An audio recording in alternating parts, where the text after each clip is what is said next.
Bienvenue à la méditation matinale avec l'apôtre Jean-Yves Mbouémé. Ce matin encore, laisse-toi édifier, ouvre ton cœur et laisse-toi transporter à des hauteurs pour la victoire pendant cette journée. Bonjour bien-aimé dans le Seigneur, que le Seigneur te bénisse abondamment au nom merveilleux de Jésus-Christ. Bien-aimé, ce matin encore, je suis dans la joie de savoir que cette plateforme est devenue très familière. Elle est devenue tellement attachante que quel que soit le fardeau, je me donne pour devoir d'apporter la parole selon que le Saint-Esprit me le met à cœur. Et je sais que toi aussi, tu aimes déjà beaucoup les méditations matinales. Et comme nous l'avons dit la dernière fois, il ne faut pas se relâcher même après des efforts intenses. Bien-aimé, la parole de Dieu est une lampe à nos pieds, une lumière qui éclaire notre sentier. La particularité de la lampe, c'est que tu dois l'allumer, la maintenir allumée pour que ton sentier soit éclairé. Voilà pourquoi chaque matin nous allumons. Ce monde est un monde de ténèbres. Ce monde est un monde rempli d'obscurité. Alors si tu n'allumes pas ta lampe chaque matin par la méditation matinale, bien-aimé, tes déplacements ne seront pas aisés. C'est pour cela qu'il y a des journées que des personnes se lèvent et pour avoir oublié la prière, la méditation matinale, bien-aimé, les ténèbres leur font se cogner la tête, se heurter le pied et parfois trébucher pour se faire mal, pour avoir des chutes avec parfois des conséquences irréparables. Alors, bien-aimé, tu vois donc qu'il est important d'allumer sa lampe chaque matin et de méditer cette parole, que cette lampe soit allumée afin qu'elle commence à éclairer le sentier, à guider les pas. Et je crois que ce matin, par cette méditation, bien-aimé, ton sentier va être éclairé. Il n'y aura point de confusion. Tu ne vas subir aucun heurt. Tu ne vas ni trébucher ni tomber. Au nom de Jésus-Christ. Le Seigneur nous accorde en cette matinée un autre thème de méditation. Et le thème qu'il nous donne ce matin, m'aimes-tu plus que tous les autres? Le thème de notre méditation ce matin, m'aimes-tu plus que tous les autres? Pardon, c'est très important de comprendre. Bien-aimé, ça c'est Jésus qui pose cette question. Est-ce que tu m'aimes plus que tous les autres? Ici, là, la question n'est pas simplement m'aimes-tu? Non. Mais m'aimes-tu plus que tous les autres? Et la question d'aimer, si je dois vous dire, aimer n'est pas un sentiment, aimer est un engagement. Oui, aimer c'est un engagement. Alors, est-ce que tu es plus engagé que les autres, voulait dire Jésus-Christ? Est-ce que tu tiens plus à tes engagements que tous les autres? Est-ce que tu tiens plus à ton engagement envers moi que toutes les autres personnes qui viennent dans l'église ou bien qui marchent dans le monde? Donc, tu vois, bien-aimé, la parole que nous allons lire ce matin est tirée du livre de Jean, Jean chapitre 21, du verset 15 au verset 18. Jean 21, du verset 15 au verset 18. La Bible dit, « Après qu'ils eurent mangé, Jésus dit à Simon-Pierre, « Simon, fils de Jonas, m'aimes-tu plus que ne m'aiment ceux-ci » Il répondit, « Oui, Seigneur, tu sais que je t'aime. » Jésus lui dit, « Paie mes agneaux. » Bien-aimé, quelque chose attire notre attention dès le début de cette lecture. Jésus-Christ a d'abord nourri ses apôtres. Ils venaient de manger. Ils sont rassasiés. Parce que pour poser la question à quelqu'un, si la personne t'aime, ou bien si la personne tient à son engagement, il ne faut pas que la personne soit affamée. Parce que la famine dicte beaucoup de réponses. Vous allez voir que beaucoup de personnes s'engagent souvent à raconter beaucoup de choses quand ils ont encore faim. Et ne voient pas ici juste la faim, la faim comme étant la faim digestive, c'est-à-dire la faim dans l'estomac. Quand quelqu'un est hanté, quand quelqu'un est sous une faim, quand quelqu'un est sous l'étreinte d'une famine quelconque, ça peut être une famine émotionnelle, ça peut être une famine spirituelle, ça peut être une famine sociale. C'est-à-dire, qu'est-ce que j'entends par ces différentes formes de famine? Quelqu'un est dans le célibat pendant longtemps. Ça, c'est une famine émotionnelle. Et la personne est désespérée pour le mariage. Toute première personne qui vient, la personne parfois peut être prête à s'engager juste parce qu'elle voudrait quitter la solitude. Tu vois, Pour savoir si elle aime, il faut d'abord que tu éradiques le sentiment de cette solitude. Tu éradiques cela, que tu lui donnes le confort dont elle a besoin. Parfois, ce sont les manquements qu'elle a qui veulent la pousser dans les bras et elle peut dire « Oui, je t'aime » à cause juste des manquements. Parfois, c'est une famine sociale. As-tu déjà vu quelqu'un qui a soif de la promotion? Dis-lui même que es-tu prêt à travailler pendant 22 heures de temps par jour? Quand la personne veut à tout prix avoir un salaire augmenté, la personne veut avoir une promotion, un rang plus élevé, la personne peut même te dire, je peux travailler 26 heures sur 24. Tu vois, parce que la personne a une famine sociale. Ça peut être une famine. Prends toute forme de famine. Quand quelqu'un est sous la faim, sous l'étreinte de la faim, ses réponses sont biaisées. Je prie que tu ne sois pas affamé lorsqu'il te faut répondre aux vraies questions de la vie au nom de Jésus. Non, ça c'est très important. Fais ce sujet de prière. Père, je ne dois pas être affamé lorsque je dois répondre aux vraies questions de la vie. Parce que quand tu réponds à une question en ayant faim, bien aimé, ta réponse est biaisée. Ton engagement est questionnable. Ton engagement n'est pas réel. Et ça c'est très important. C'est ce qui arrive à Esau. Jacob lui a demandé, Esau avait très faim et revenait de la chasse bredouille. Jacob lui a demandé, peux-tu me donner, me vendre ton droit d'aînesse? La famine d'Esau lui a dit, qu'est-ce que je fous avec un droit d'aînesse? Vends, prends-moi ça et donne-moi des lentilles, donne-moi des légumes, donne-moi cette sauce que je la boive. Bien aimé, la famine lui a dicté une réponse. Je prie que dans ta vie, la famine ne te dicte plus des réponses. Au nom de Jésus-Christ. C'est pour cela Jésus qui était un homme averti, Jésus qui est le Seigneur et qui avait une connaissance très profonde et poussée. Il s'est rassuré d'abord que Pierre avait mangé. C'est pour cela que dès l'entame du verset, après qu'ils eurent mangé, verset 15, Jésus dit à Simon Pierre.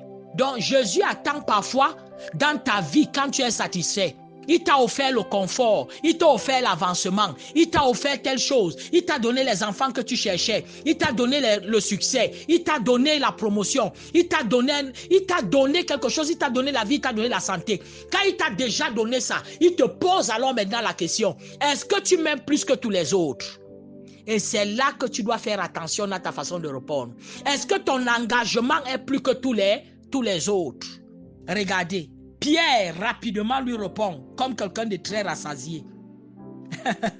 Je t'aime. Oui, Seigneur, tu sais que je t'aime. Jésus lui dit, paie mes agneaux. Dès qu'il répond, oui, Seigneur, je t'aime. Dès qu'il répond cela, oui, tu sais que je t'aime. Jésus lui dit directement, la réponse et l'engagement que je veux, c'est que paie mes agneaux. Et là-bas, Jésus utilise agneau. Vous allez voir que dans la suite du verset, Jésus va utiliser brebis. Mais Jésus utilise agneau ici, pourquoi? Parce que l'agneau est très attrayant. L'agneau est un repas de luxe. Et quand quelqu'un te dit, garde mon repas, c'est un peu comme les buveurs. Quelqu'un te dit, arrête un peu ma demi-bière ici. La tentation, c'est que tu vides ça.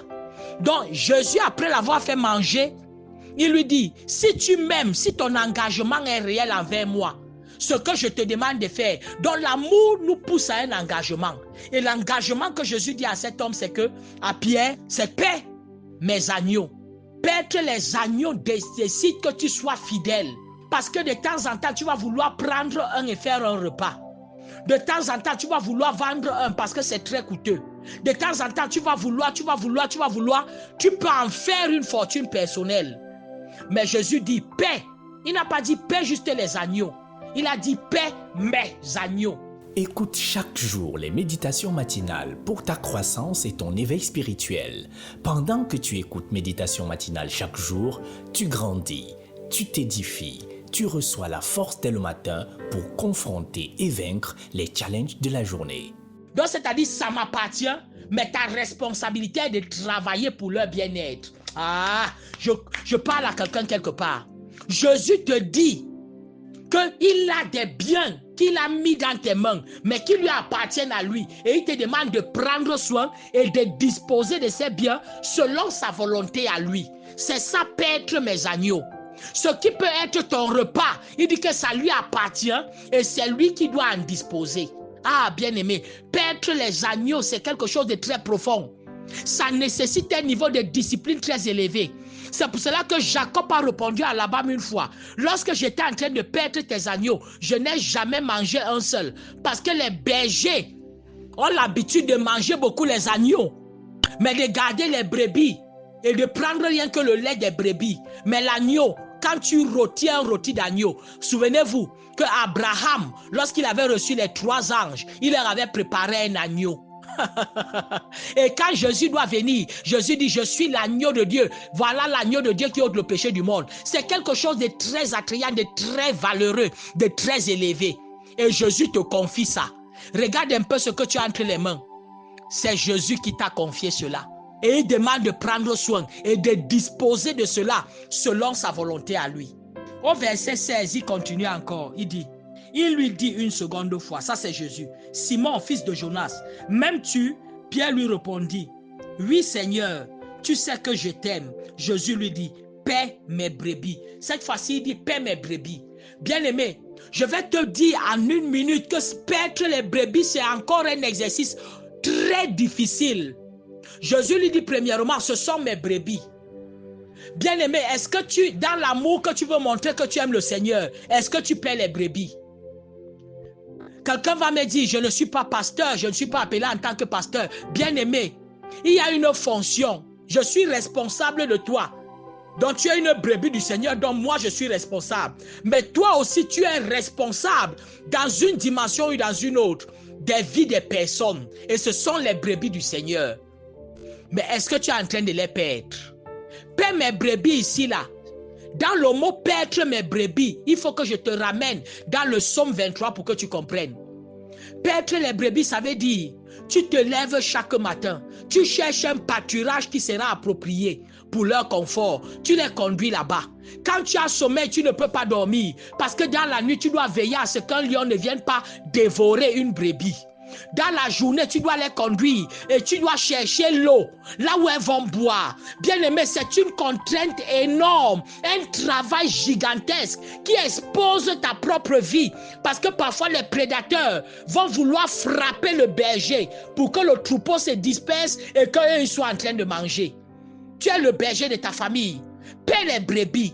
Donc Jésus est en train de te dire, si tu m'aimes, ce n'est pas en parole. Il n'a pas dit, m'aimes-tu, chante à la chorale. M'aimes-tu, donne-moi ta dîme.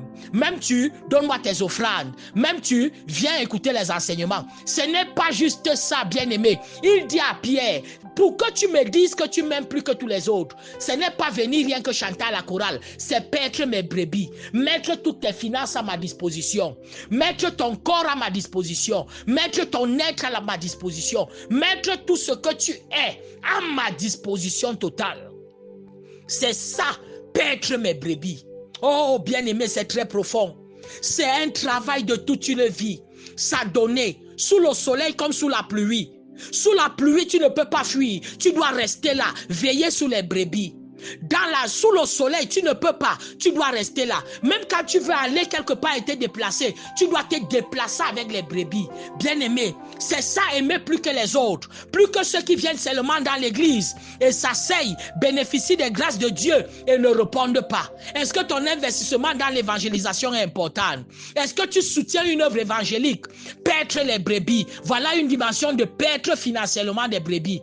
C'est-à-dire, tu subventionnes une œuvre chrétienne. Tu subventionnes une mission. Les programmes à la radio, tu subventionnes. Les programmes à la télé, tu subventionnes. Tu prêches au travers de la voix de ton prédicateur. Paître les brebis. Bien-aimé, tes finances sont à cette disposition. Ton temps est dans cette disposition. Ton talent est dans cette disposition. Paître mes brebis. Tu te lèves à minuit. Tu intercèdes intensement pour l'église. Paître mes brebis. Oh bien-aimé, je prie que tu sois un bon berger pour ta famille, pour la société, pour la communauté chrétienne dans laquelle tu es, pour l'église, au nom de Jésus-Christ. Paie mes brebis. Et maintenant, Jésus ne s'arrête pas là. Jésus continue encore et ça nous montre la profondeur.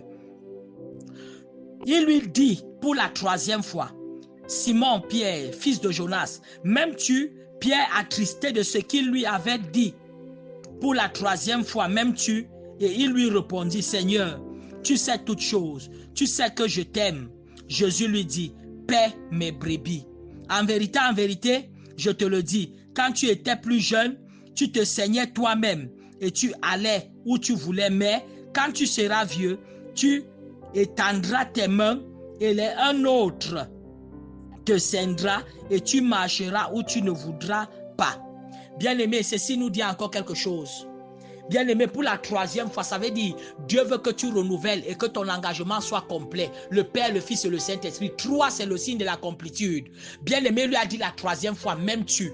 Et là-bas, il lui a dit paix. Et il lui a dit les conséquences. Que quand tu étais plus engagé, quand tu étais un peu plus jeune et qu'il n'y avait pas encore les contraintes sur toi, tu es rassasié.